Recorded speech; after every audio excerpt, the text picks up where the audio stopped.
Olá, saudações a quem está nos assistindo. Essa é a primeira conversa de uma nova série de encontros produzida aqui para o canal do Programa de Estudos Pós-Graduados em Literatura e Crítica Literária da PUC de São Paulo.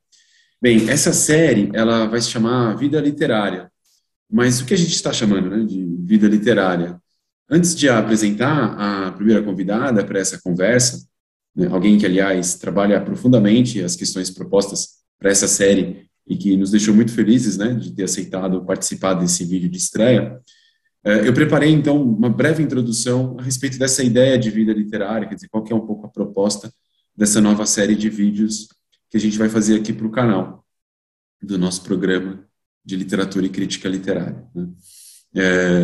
Bom, vamos lá, Então, o que a gente pretende abordar aqui quando a gente fala em vida literária, são os contatos, afinidades e fricções entre práticas ligadas à literatura, ou seja, a escrita, a tradução, o processo editorial, publicação em livro, outras mídias, etc., e outras práticas nas quais a literatura é agenciada.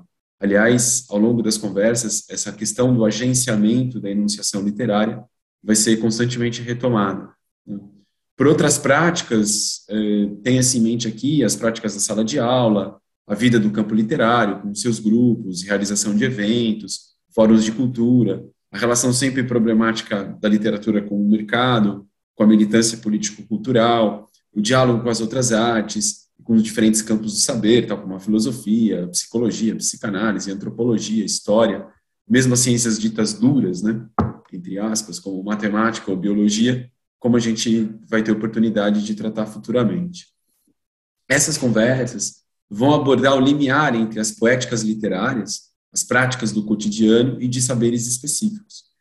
Não se trata de afirmar um monismo, uma espécie de tudo é igual, uma indiferenciação originária entre a literatura e essas outras práticas, mas de se demorar, pelo contrário, no infinito diferir que é intrínseco e extrínseco a cada uma dessas experiências, sem se limitar às oposições finitas e externas que delimitam univocamente gêneros e disciplinas.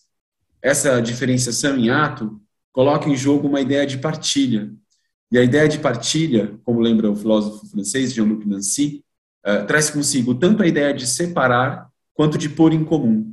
Partilhar é, ao mesmo tempo, dividir e comungar, compreender diferenças e afinidades de um modo não hierárquico, mas igualitário, equívoco, num campo de hesitações e traduções recíprocas que interliga e distancia as formas de vida literária e seus outros, os fatores da cena discursiva, de cada campo disciplinar, de cada prática, fatores que, na fricção entre essas práticas poéticas e as poéticas de cada prática, talvez elucidem umas às outras, talvez elas se iluminem no que diz respeito às suas opacidades, às suas idiomaticidades, talvez elas coloquem em questão, umas às outras em seus pressupostos impensados.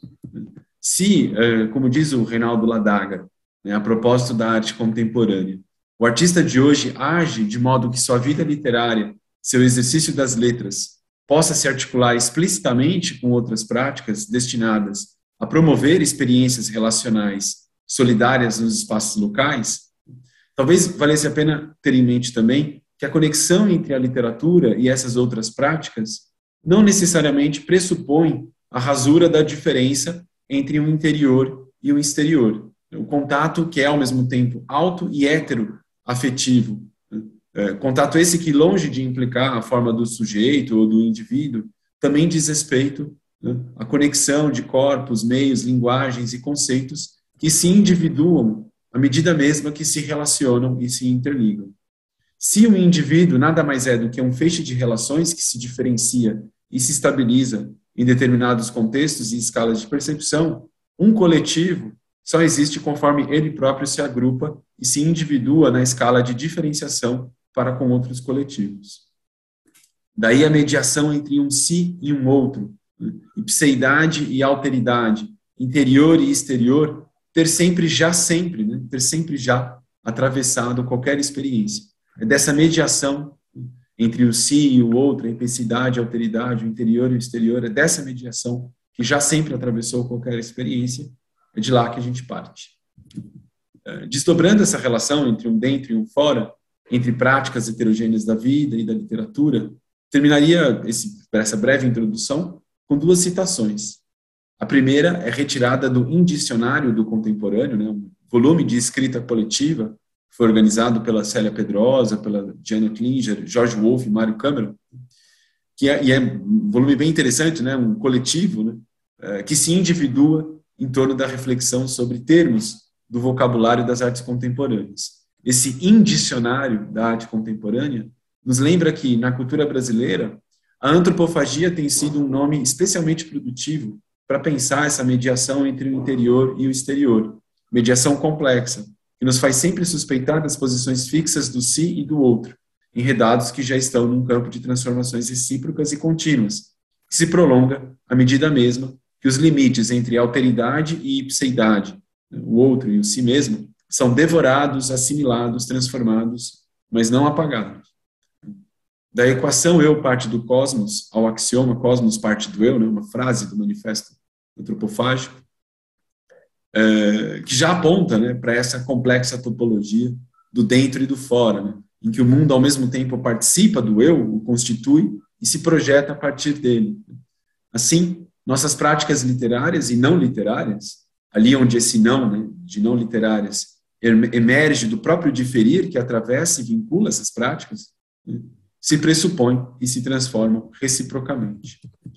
Por fim, evocando agora um poeta erroneamente associado, muitas vezes, a uma ideia estreita de formalismo e especificidade literária, né? O poeta francês Paul Valéry, né? Que em seus cadernos, né, produziu, ao contrário dessa imagem que geralmente se tem dele, né, um volume imenso de reflexões sobre as afinidades e tensões entre a poética da literatura, das outras artes, de outras práticas e saberes, né? Matemática, biologia, termodinâmica, química, linguística, história, filosofia, psicologia. Né? Bom, Valéry, que produziu esses cadernos com todos esses diálogos e tensões entre essas práticas e saberes, insistia que a arte, mais do que ser uma maneira específica de ver, né, é certo modo de modular, refinar, traduzir as passagens entre maneiras de ver diferentes. Ali onde os saberes técnicos especializados tendem a isolá-las umas das outras, e o discurso cotidiano tende a misturá-las, passando por cima de suas diferenças recíprocas. Não por acaso, eu vou fazer uma citação do Valéry, né, a experiência artística seria aquela capaz de olhar o mesmo objeto, ora como pintor, ora como naturalista, ora como físico, ora como poeta.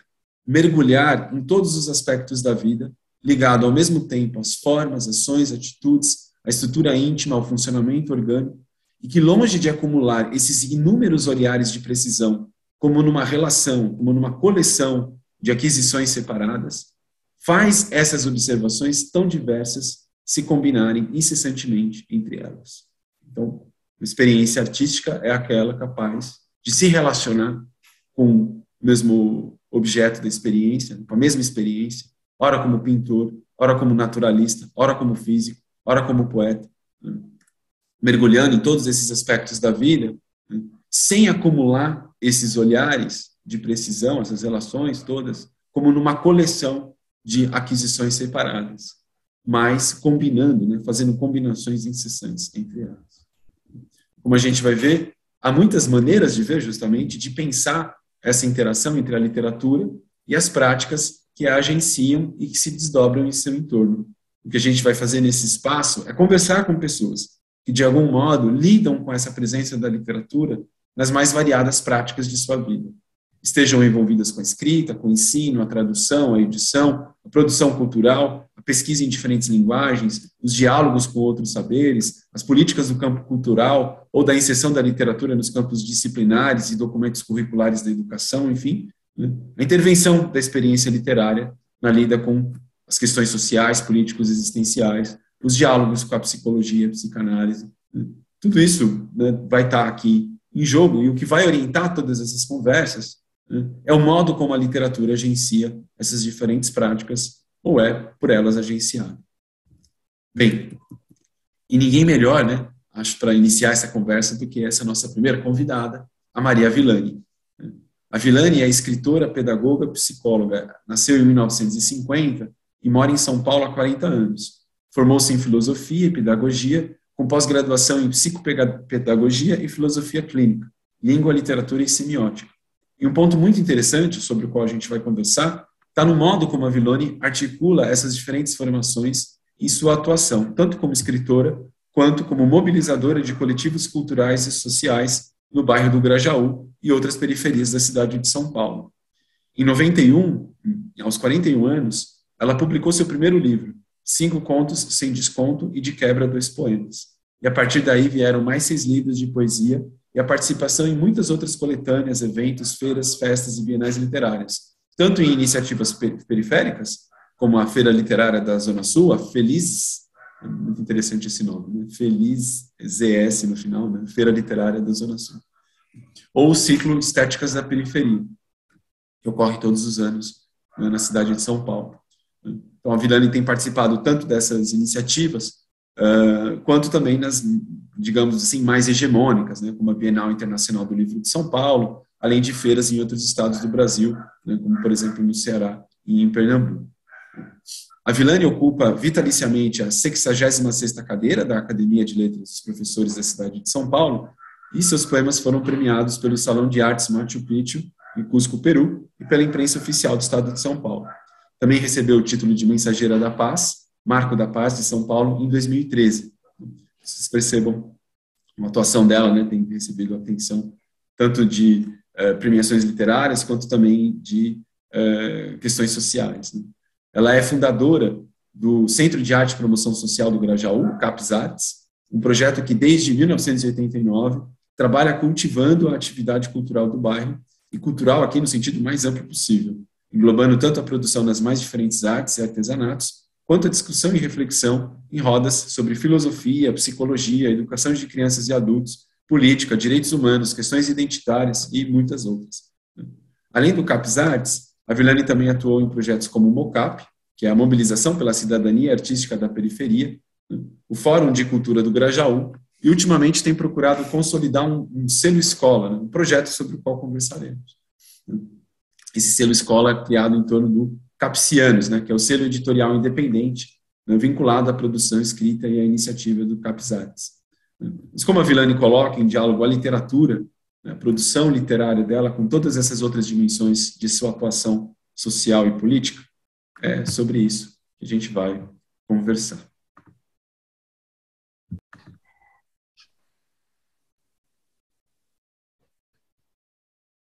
Bem, seja muitíssimo bem-vinda, Villani.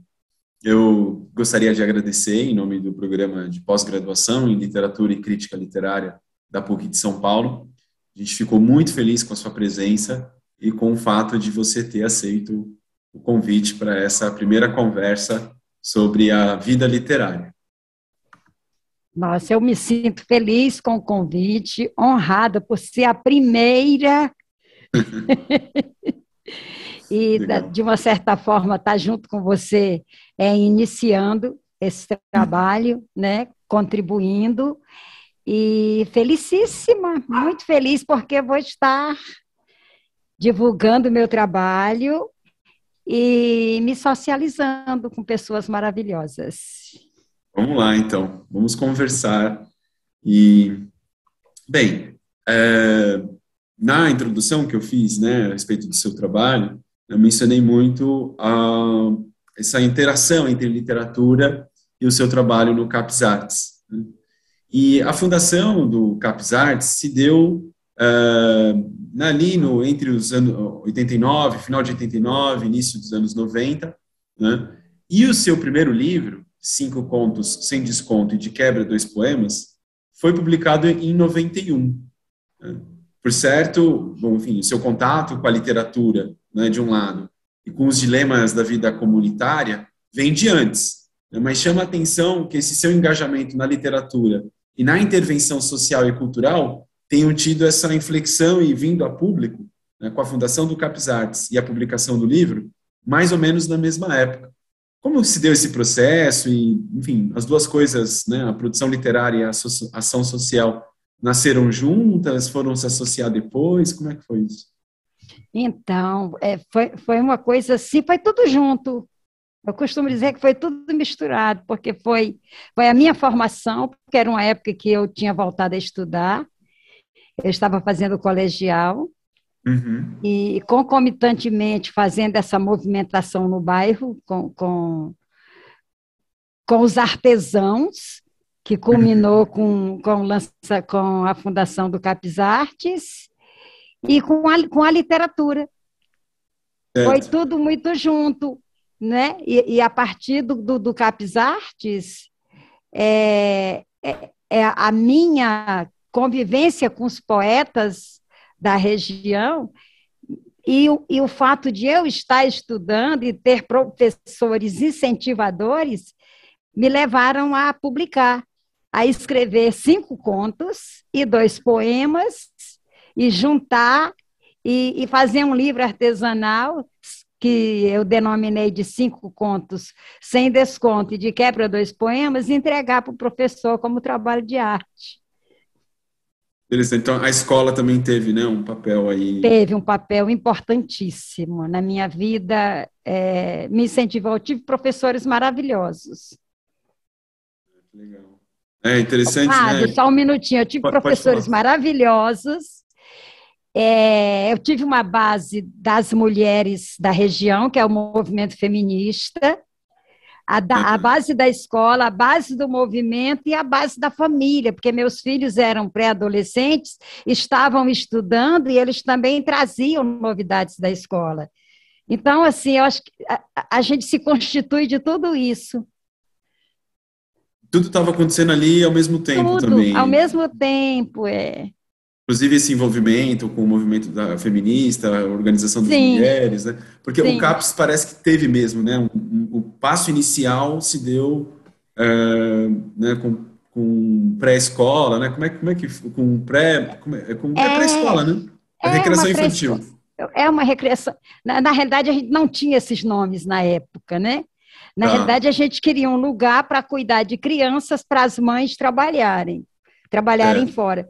Como eu não queria deixar meus filhos com ninguém, eu só confiava em mim para cuidar deles, então eu me propus a cuidar. Uhum. Só que, assim, eu me associei com pessoas que tinham mais conhecimento do que eu, que tinham ensino médio completo, Certo. percebe? E elas podiam alfabetizar, e eu achava que só brincar com as crianças era pouco. Então, nós começamos um trabalho de alfabetização.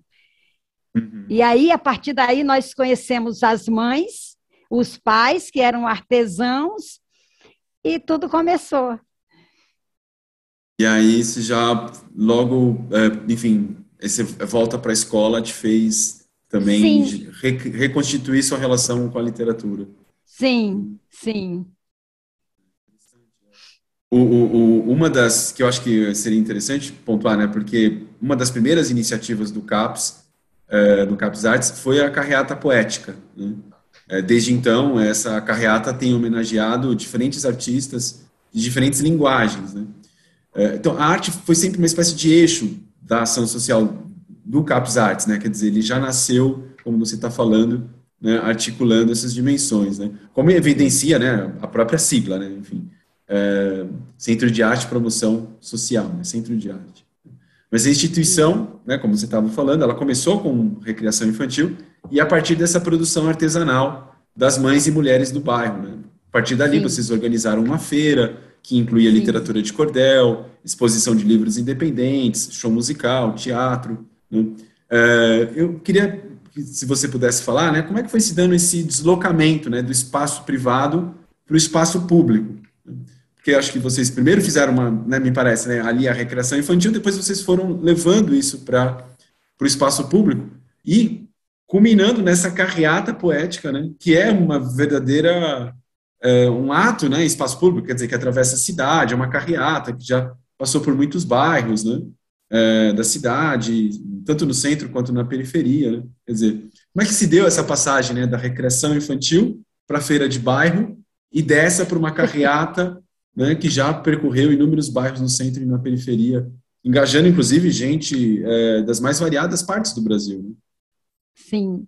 E é interessante que tudo isso que eu já falei culminou também com uma coisa que aconteceu, que foi o Circo Escola.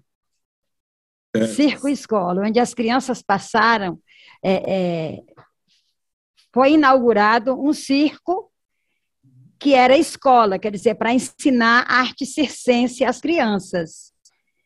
Então, as crianças tiveram também esse acesso, inclusive meus filhos, ao circo escola. Então, tudo isso serviu para a gente ficar mais antenado sobre o que é arte. Porque assim, Fábio, a gente fazia uma porção de coisas que a gente não tinha dimensão do valor. Né? Por exemplo, na minha concepção, eu não entendia que literatura era arte. Até que um dia uma pessoa chegou para mim e falou: você é um artista literário. Eu? Né? Não, não tem nada a ver. Então, começou a ter uma efervescência muito grande no bairro dessas crianças que iam para o circo. É tanto que depois o Capes Artes montou um grupo que se chamava a Turma da Xarel, que era uma turma de circo, porque minha filha aprendeu contorcionismo, o meu filho aprendeu, ele era o apresentador do circo, aquele que fala senhoras e senhores, né? Então, tudo isso junto, tudo isso era dentro da minha casa. Louco. Tudo dentro da minha casa. Minha casa virou um lugar de reuniões, tinha uma biblioteca, tinha a oficina de artesanato e tinha o trabalho com as crianças, e no final de semana era só ensaio, não tinha as criancinhas na escola, nessa recreação. Aí eram os adolescentes do bairro que vinham ensaiar teatro, essa coisa de cantar hip hop. É tanto que às vezes a gente era chamada a atenção por causa do barulho, tinha que maneirar, né? Então foi tudo junto, Fábio. Foi uma fase assim muito bonita, muito bonita. Aí, como é que nós chegamos na carreata poética? Nós percebemos que as pessoas do bairro só ficavam muito felizes, iam para a rua cantar, brincar, quando tinha movimentação política. Os candidatos iam fazer comício, botavam carro de som, e as pessoas iam correndo atrás, né? E aí, assim, caramba, por que só na época da campanha política? Aí veio a ideia da carreata poética.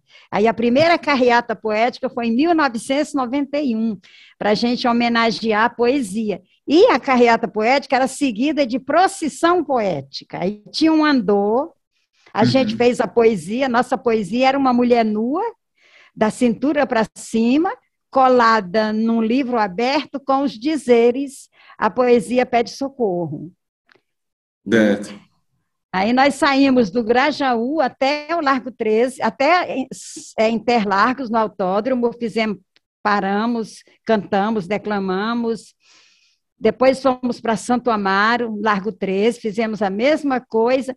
Aí dali nós deixamos os carros, a carreata, e saímos a pé, uma procissão com um andor, cantando a poesia pede socorro, né? Quando a gente olhou para trás, antes de chegar no ponto de encontro, todo mundo que estava parado nas pracinhas ali de Santo Amaro seguiu a gente, aí lotou o espaço cultural.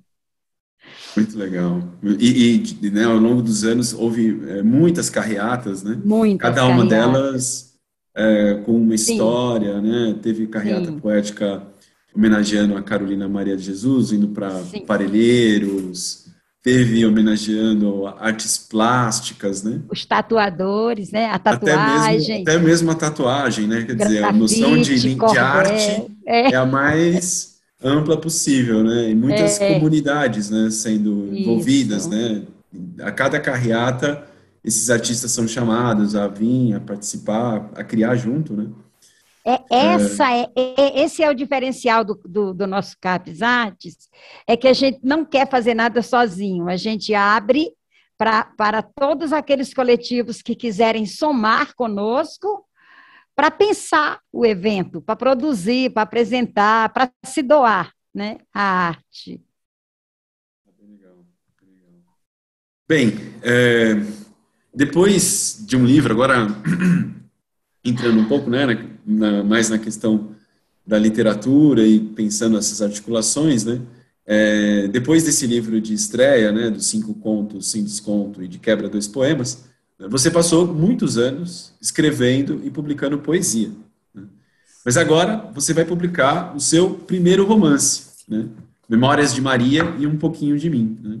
Que, aliás, eu já vou mostrar aqui para o pessoal, né, ficou pronto ontem, né? Foi Chegou isso? ontem. Chegou ontem, então É, ainda não foi lançado, vai ser lançado em não. breve, né, pelo selo Capicianos, né?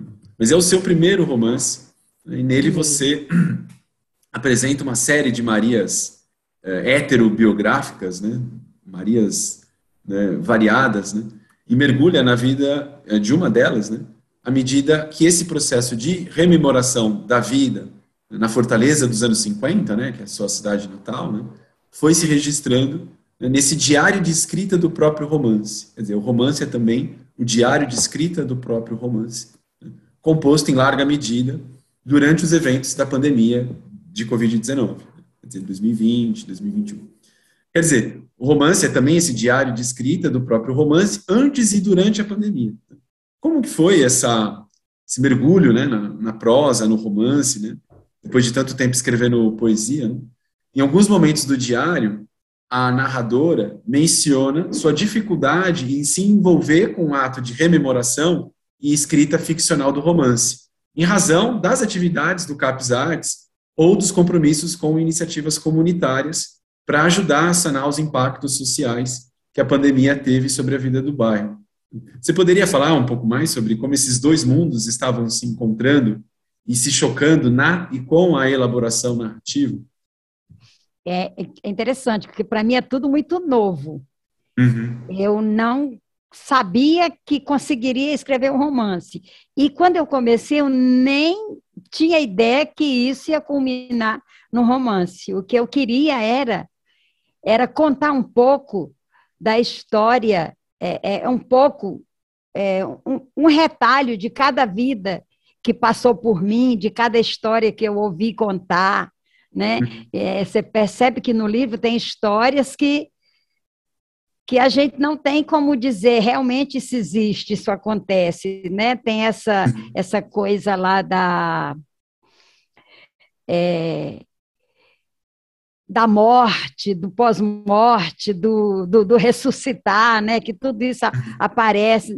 E isso é possível acontecer? Na obra acontece, é literatura, né? Mas Uhum. eu digo que Memórias de Maria é uma coxa de retalhos no próximo romance que eu estou escrevendo, Gertrudes, eu conto um pouquinho desse outro livro também, dessa coxa de retalhos, são pedaços de vidas que passaram pela minha vida, né? Que histórias que eu fui ouvindo contar. E uma em especial me fisgou, que é essa, nós temos duas Marias na história, que são dois personagens relevantes. Todos Uhum. são, mas essas duas Marias. Então, eu queria contar isso. Queria contar, eu queria deixar registrado, mas eu não tinha ideia que isso ia se transformar num romance.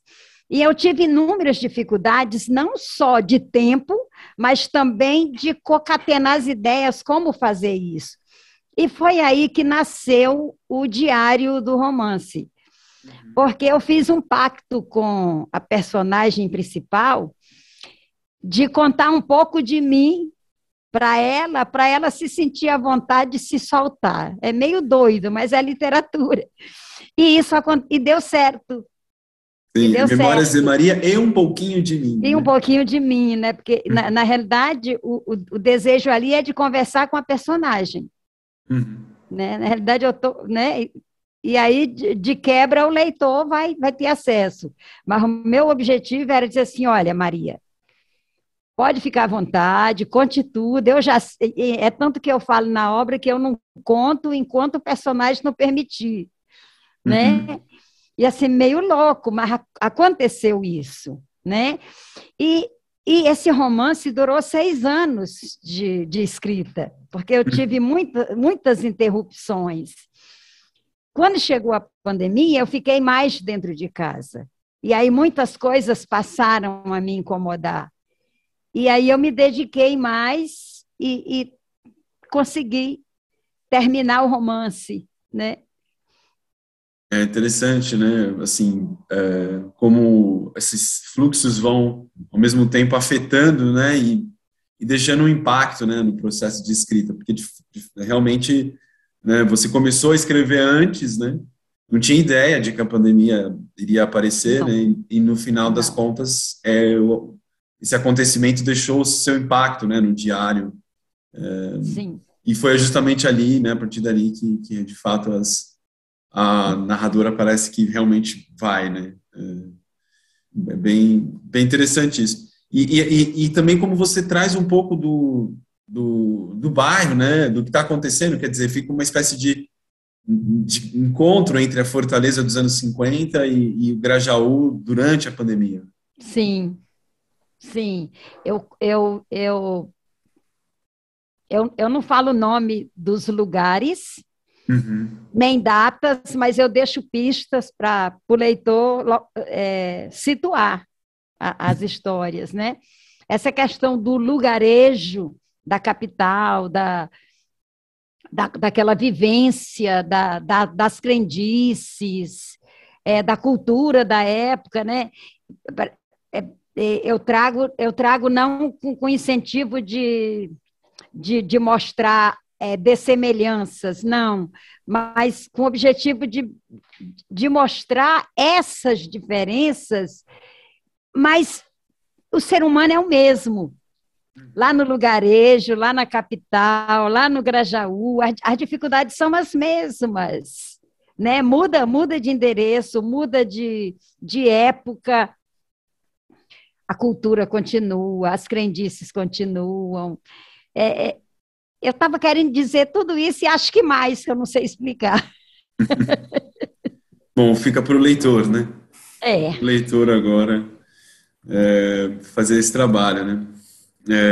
Bom, você também, ainda ressoando, né, essa questão da produção literária, né, é formada em filosofia, pedagogia, com especialização nessa dimensão psicológica e na atuação clínica, né, desses saberes, né, da filosofia e da pedagogia.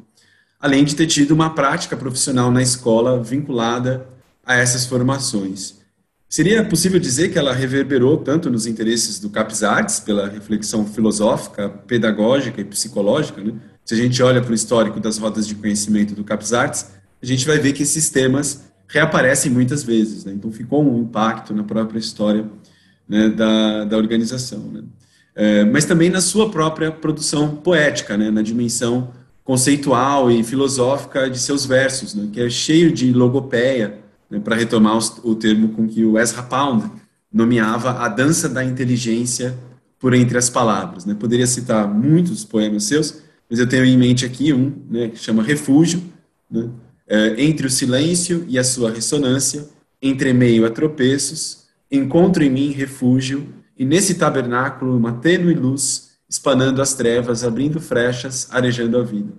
Bom, a gente poderia citar, como eu disse, muitos outros, mas eu queria te perguntar como se deu essa presença da filosofia e da psicologia, né, que me parece formar uma coisa só no seu pensamento, né, a reflexão filosófica e psicológica, né, como se dá a presença dela, né, na produção poética e nesses outros modos de intervenção cultural e social no Capes Artes e na escola. Como é que foi é essa? interessante, né, Fábio? Como a gente.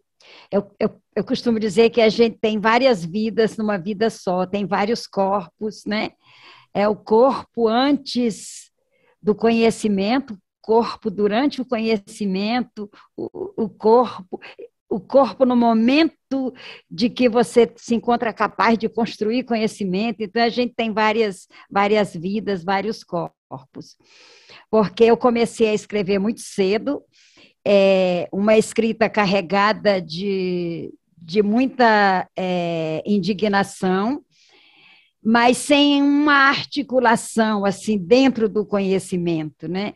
E aí eu fui para fazer o colegial, eu fui para a universidade, e aí eu fui me envolvendo com pessoas de muito conhecimento, eu aprendi muito, e tudo isso, todo o conhecimento, tudo que eu leio, eu costumo, assim, quando termino de ler um livro, escrever um poema, porque está fresquinho aquele conhecimento na minha cabeça. Mas aconteceu uma coisa muito importante, Fábio, quando eu estava no colegial, primeiro ano do colegial, eu fui convidada para fazer um curso que chamavam de MOVA, que a gente tinha que fazer alfabetização para adultos. Eu falei, meu Deus, eu estou no primeiro ano do ensino colegial, como é que eu vou ensinar se eu estou aprendendo? Aí a pessoa falou assim, não, mas é um método que prepara você, mesmo você não tendo o ensino médio, não tendo curso superior. E aí me apresentaram Paulo Freire. Então, eu costumo dizer que é um marco na minha vida conhecer Paulo Freire. Porque a partir dali eu tentei, né, internalizar aquilo que eu aprendi, e aquilo ali eu passei a usar com meus filhos, aquilo ali eu passei a usar no movimento, na escola, quando eu me tornei professora.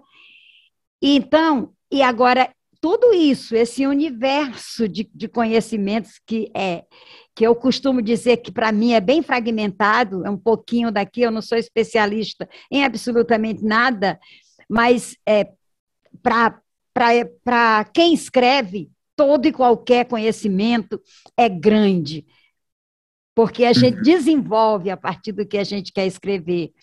Então, essa fragmentação, essa convivência com pessoas formadas em direito, com pessoas formadas em letras, com pessoas formadas em pedagogia, e tudo isso forma essa poesia. Quando eu era criança, Fábio, eu tinha duas paixões.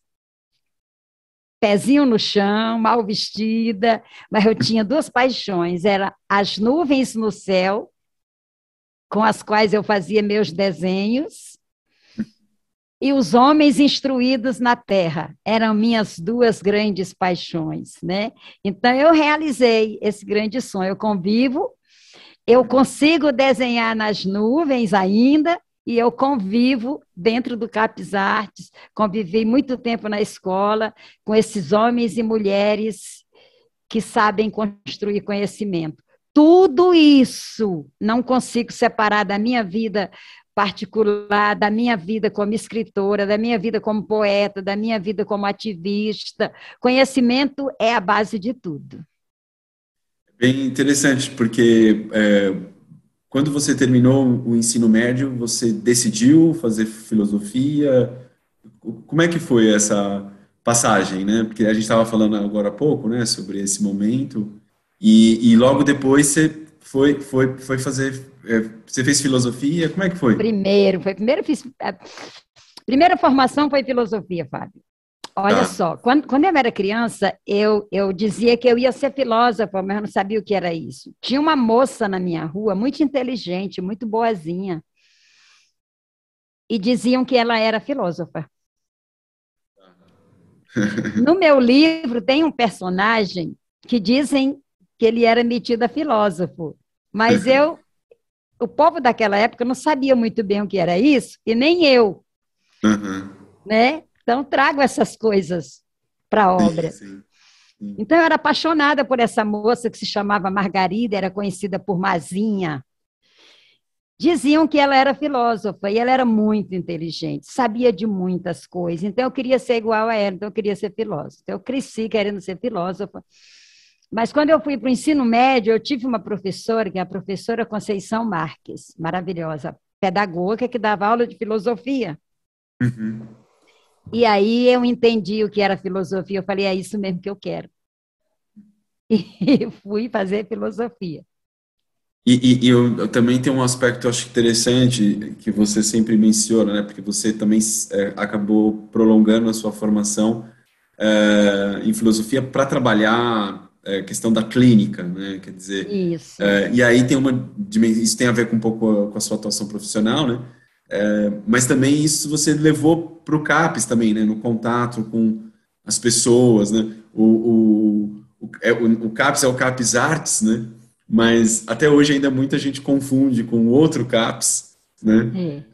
E é muito curioso, né? Porque acaba muitas vezes também tendo esse impacto na vida das pessoas também, que acabam se envolvendo com o CAPES Artes, né? Quer dizer, esse trabalho com as artes, com a filosofia, né? Vai mudar um pouco a subjetividade da pessoa, enfim, vai lidar um pouco com todos esses problemas e traumas, né, que todos vivem nesse mundo terrível que a gente vive. Né?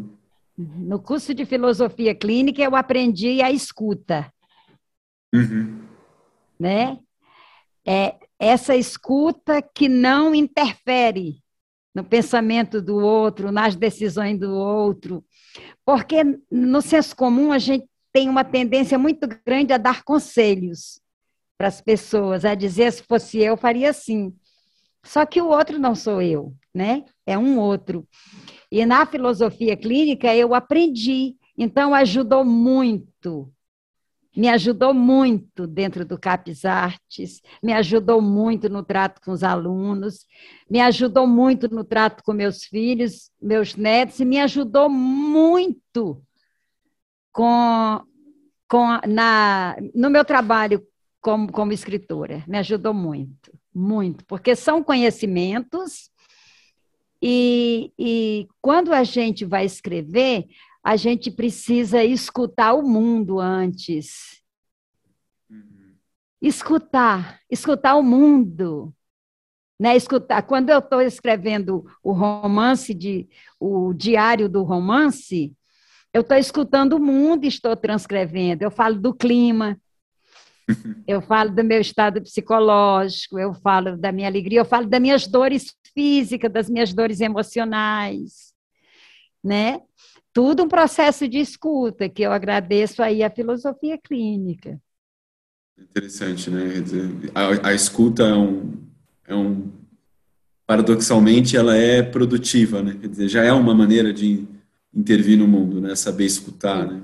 E articulando com todas essas atividades, né? Interessante como você faz essa escuta do mundo, né? Tanto um motor da produção escrita quanto também dessa ação social.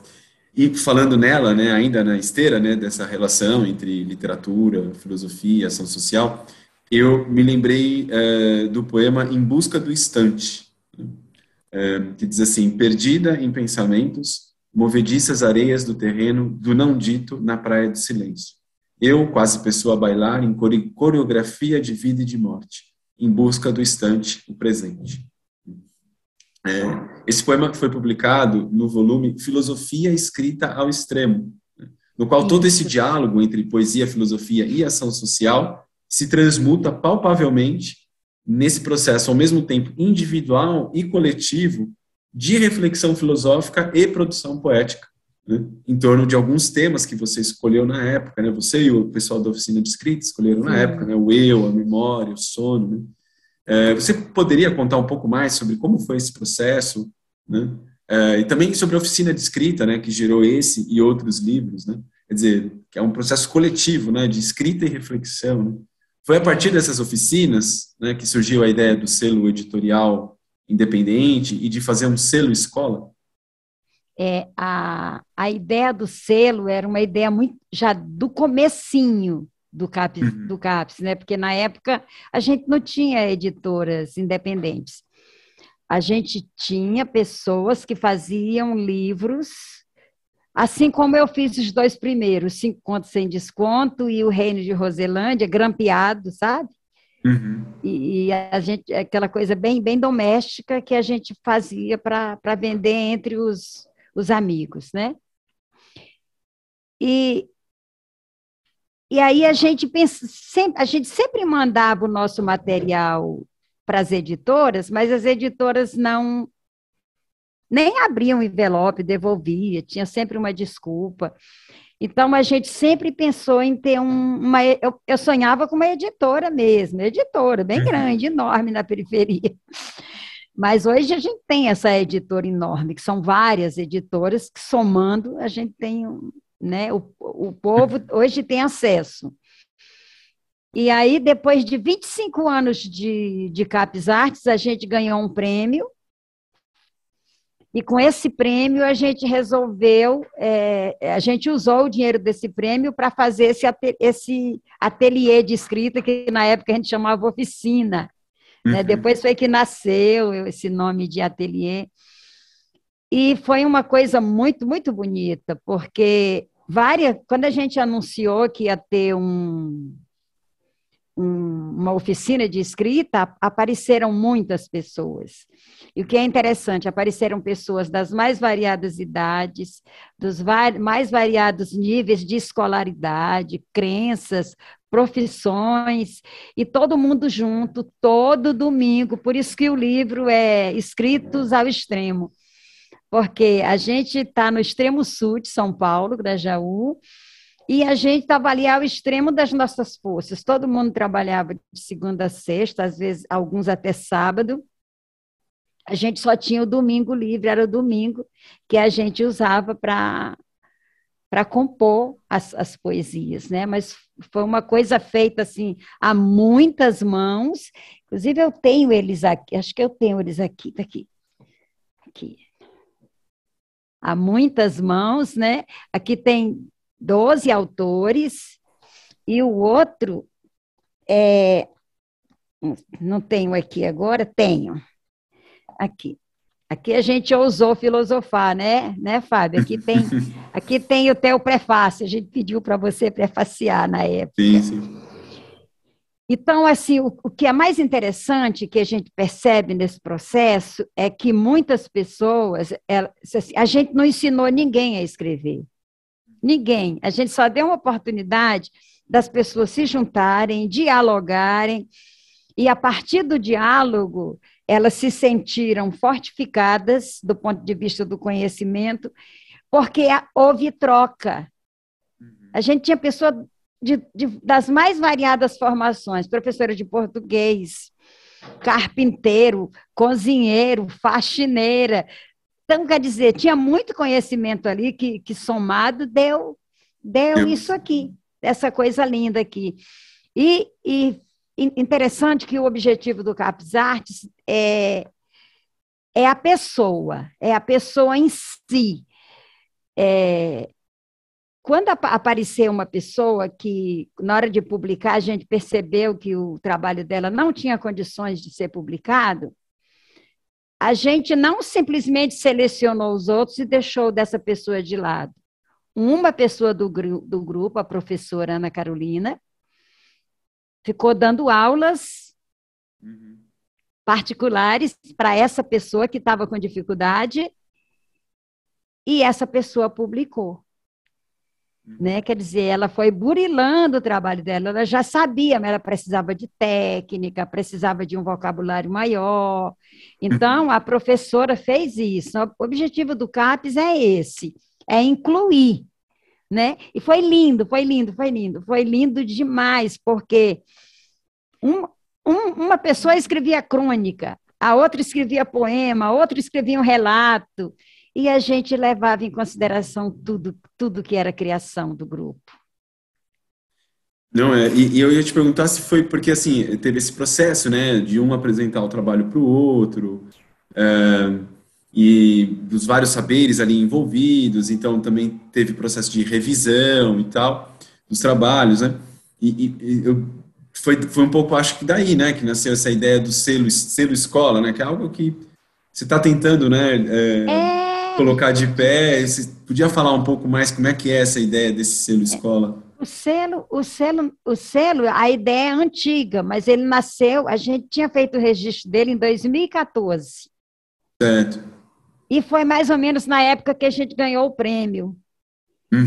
Então, o selo ele se solidificou realmente, aconteceu por conta desse prêmio, dessas oficinas, porque a gente queria publicar o que estava sendo produzido ali.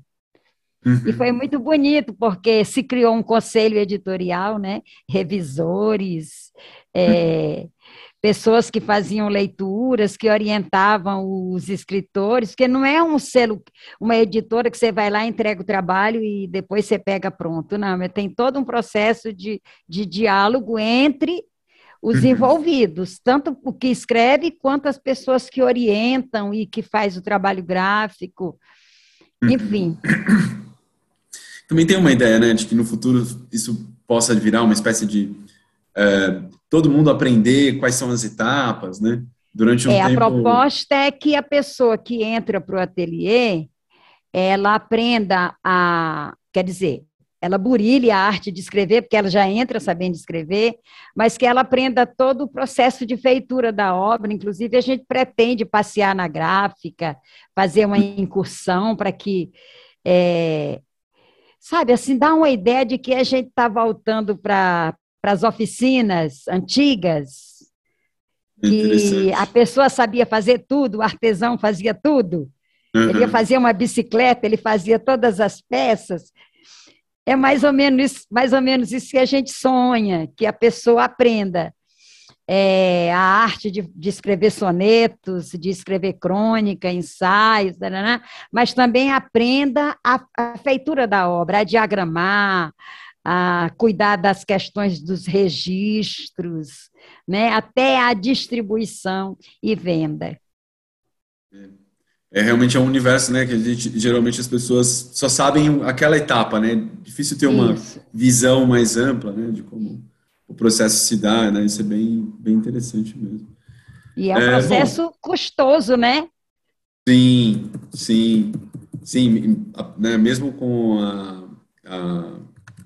enfim, mundo digital hoje, né, em que você poderia publicar na internet, né, se você não quer ficar, né, só nas redes sociais, né, realmente é difícil achar uma plataforma interessante de publicação e tal. Enfim, também falo um pouco também pela pesquisa acadêmica, né, a gente tem as revistas acadêmicas, já é uma resposta para isso, mas é difícil achar alguma coisa para produção artística, né, uma plataforma para poemas, para, enfim, revistas digitais, né, isso é uma coisa difícil, né, difícil.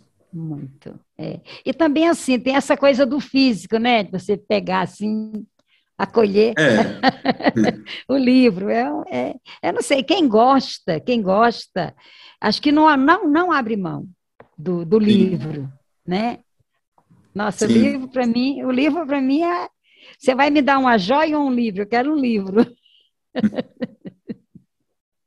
Bom, uma pergunta... em torno de outro eixo, né, que me parece fundamental em sua produção poética e na sua vida literária como um todo, né? Você já até mencionou um pouco, né, sobre isso, eu achei bem interessante, uma espécie de voz da indignação que você trazia desde o início, né, mas que antes mesmo de você conseguir articular, né, conforme você foi entrando no mundo da escola, você foi se apropriando, né, de instrumentos, acho que isso acontece, né, com o ser humano, né, com a formação, né, com constituição dele, que vai, de fato, dialogando com outros instrumentais que vão, né, como você disse, né, burilando um pouco essa voz da indignação, mas essa voz da indignação estava lá desde o início e ela continua, né, ela atravessa, né, toda a sua obra, né, uma parte dela, né, não é toda a obra, mas tem uma dimensão reconhecidamente social e política. Bom, no seu último livro de poesia, né, O Abscesso, né, que foi prefaciado pela Heloísa Buarque de Holanda, né, e ela chama muito atenção, né, nesse prefácio para essa dimensão engajada, né, eu cito a Heloísa, né, de uma poeta que é também filósofa, professora, agitadora, ativista.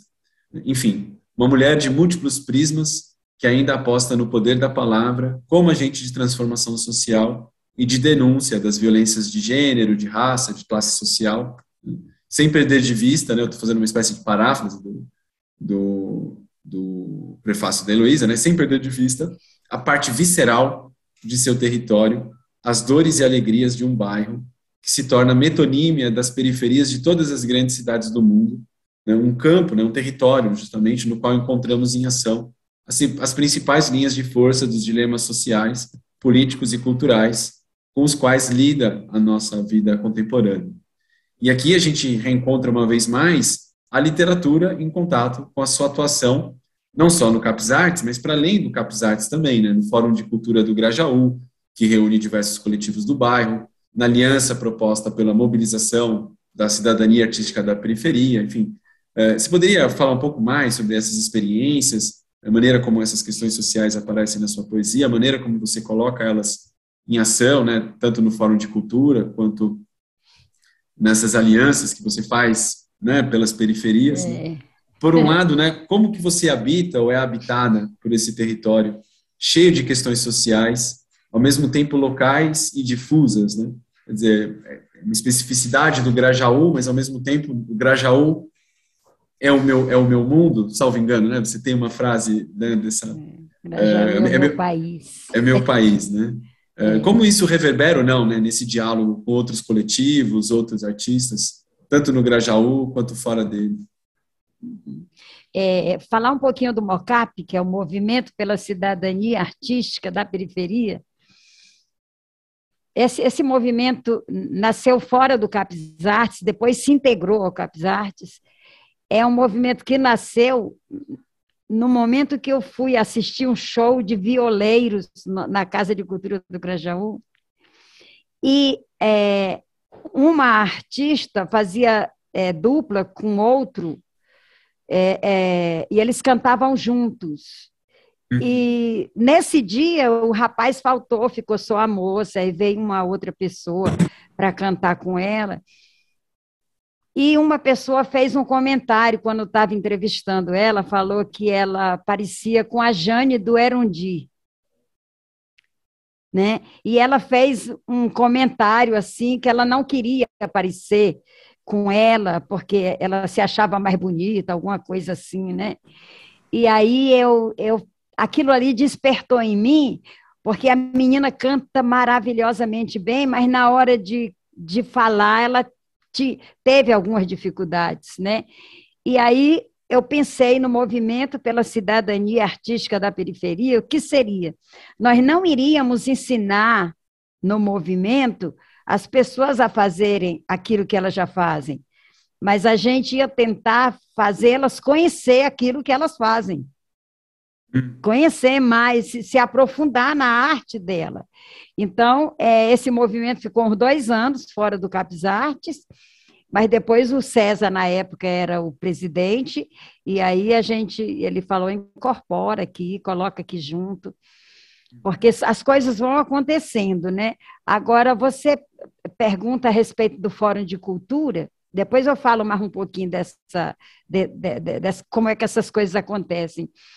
O Fórum de Cultura nasceu do desejo de juntar os coletivos, porque no Grajaú tem uma infinidade de coletivos fazendo coisas lindíssimas, mas falta um ponto comum, ali de luta por um objetivo comum, que é o bairro como todo, porque qualquer lugar do Grajaú que você vai, você encontra arte, você encontra cultura, você encontra afeto, você encontra beleza, mas não chega para todo mundo.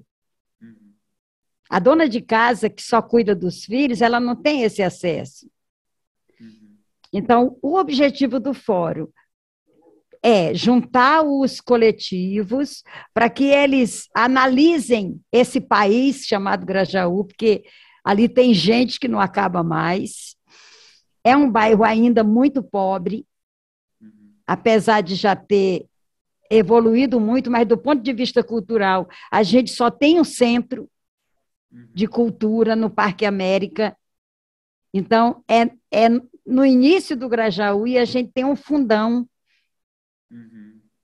que, se você adentrar o Grajaú, em cada esquina tem um ateliê de alguma coisa de arte, você vai achar. E eu acredito que um fórum poderia brigar politicamente, brigar no bom sentido, para que essa população tivesse acesso a arte e a cultura, que elas não precisassem sair do bairro para buscar lá fora. Uhum. Não que elas não possam ir lá para fora, é saudável a troca, mas os artistas que já atingiram um grau de consciência política precisam lutar por aqueles que ainda estão na periferia da periferia sem esses acessos. Então, esse é o objetivo do Fórum de Cultura. E do MOCAP é exatamente contribuir para que o artista entenda daquilo que ele está fazendo. Lembra do que eu falei antes? Que uma pessoa chegou para mim e falou, você é artista literária? Eu, não sou artista, só escrevo versos. Então, o movimento pela cidadania artística da periferia contribuiu muito, né, para que as pessoas entendessem o valor que elas têm. O que elas fazem, né? Exatamente. Não,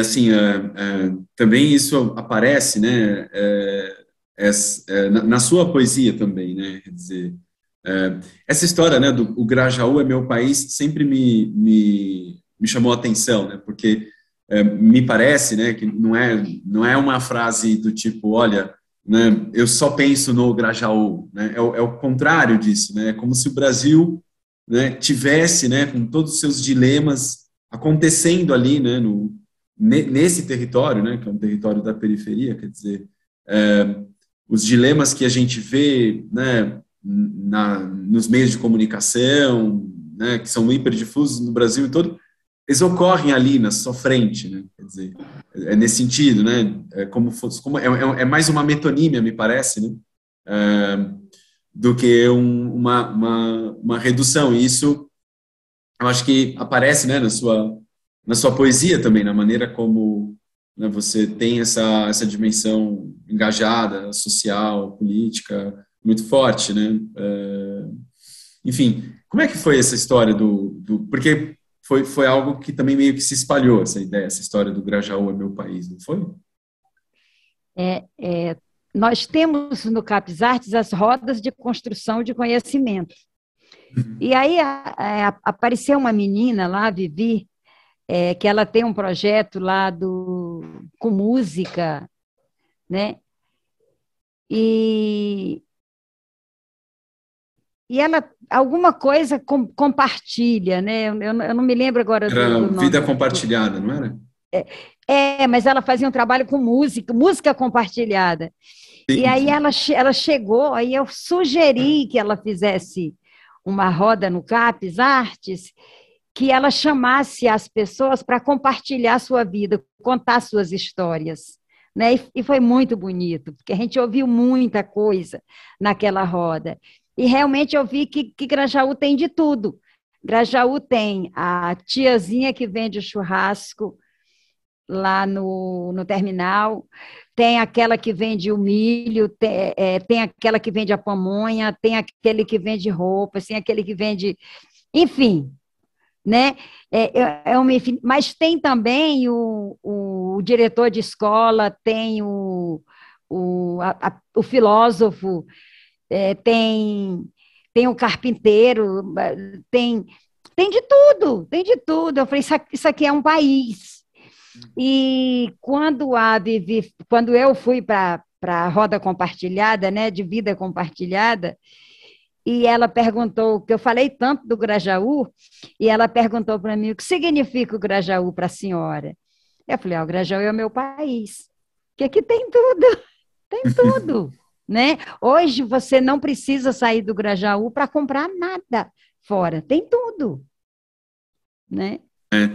É interessante, né, essa questão do local, né, do território, enfim, muito estudado hoje, né, e realmente o Grajaú tem, ao mesmo tempo, essa questão, né, periférica, que é não só dele, né, que é de muitas outras periferias, né, mas também tem as suas especificidades, né, como tá no meio de duas represas, né, em geral aí é mais frio, né, inclusive com esse frio danado que está fazendo hoje, vocês aí devem estar sofrendo um pouco mais, né, porque aí é sempre um pouco, 1 grau, 2 graus abaixo do restante da cidade.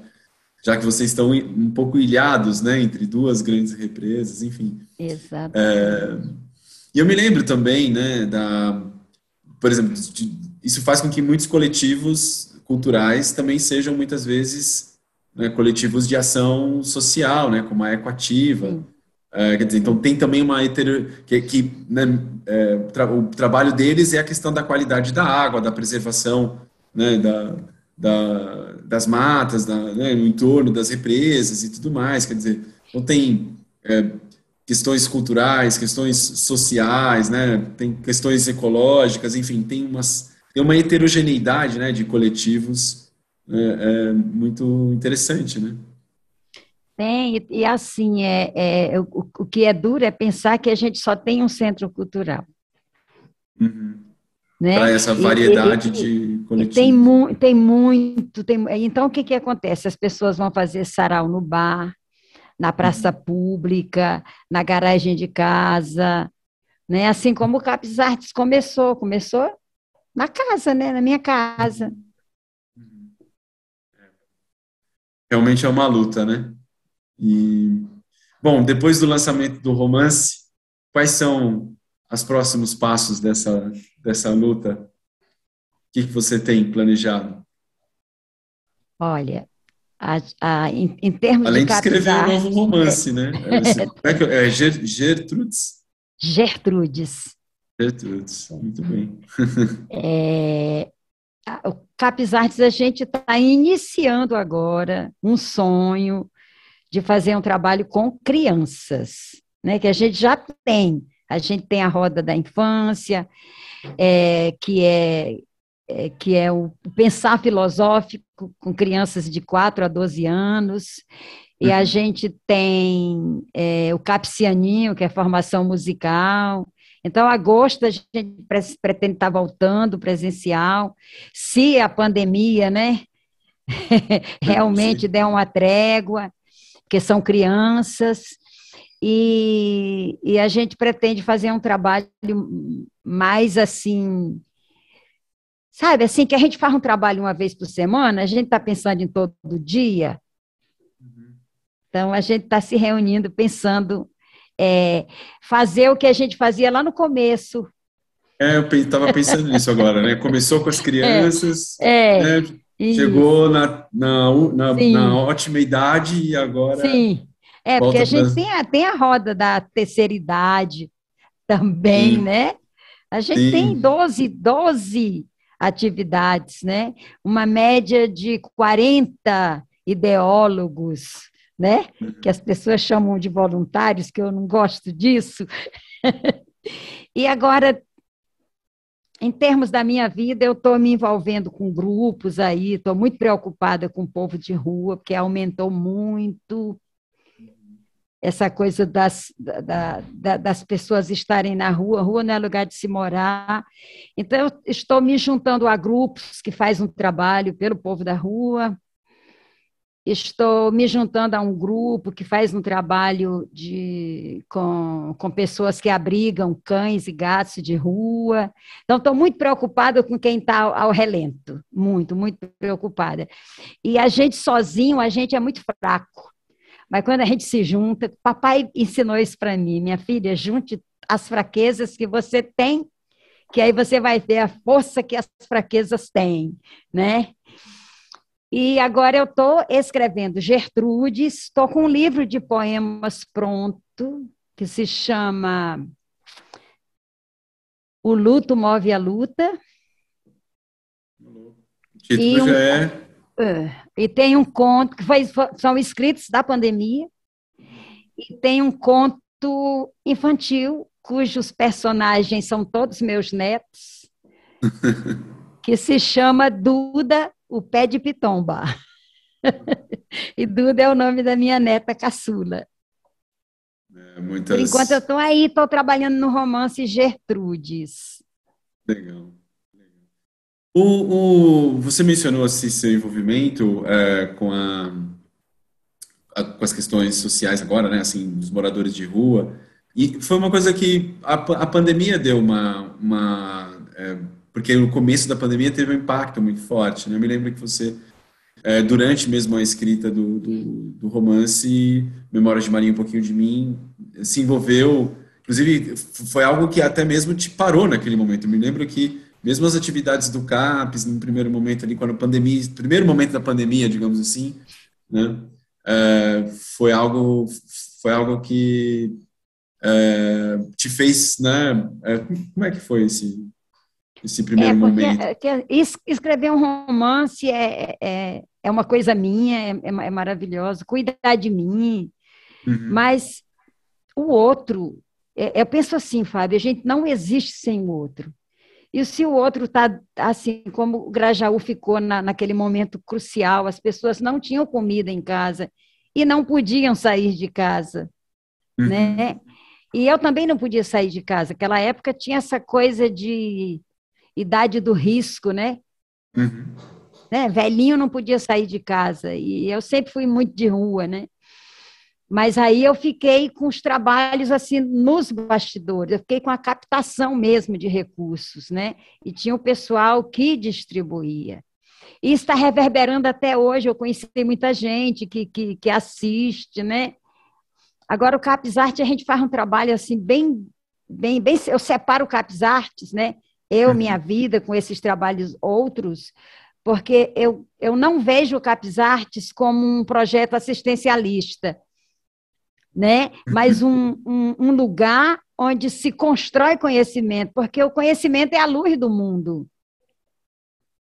né? Então, assim, quem está estudando, todos nós já somos luz, né? Mas com o conhecimento a gente aprende a ser luz de sol. O que é ser luz de sol?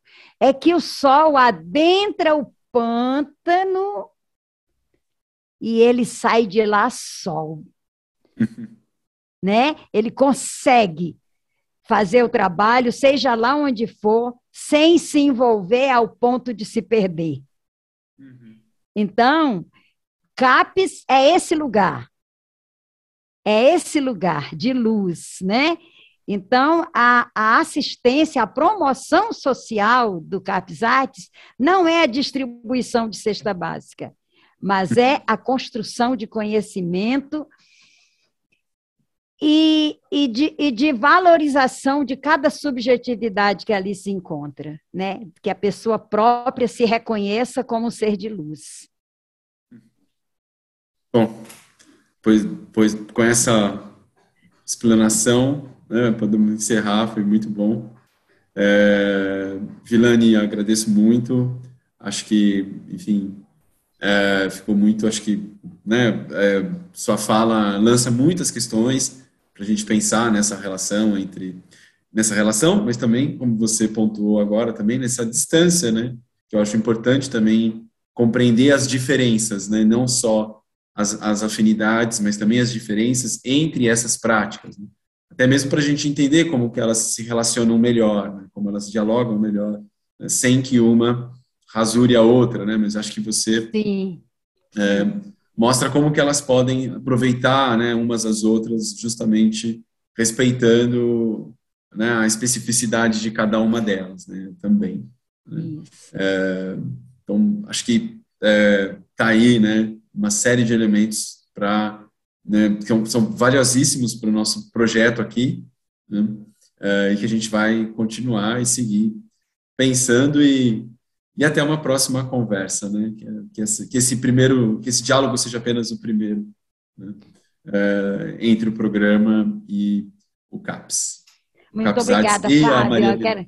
Eu quero aproveitar a oportunidade para agradecer a sua dedicação ao CAPS Artes.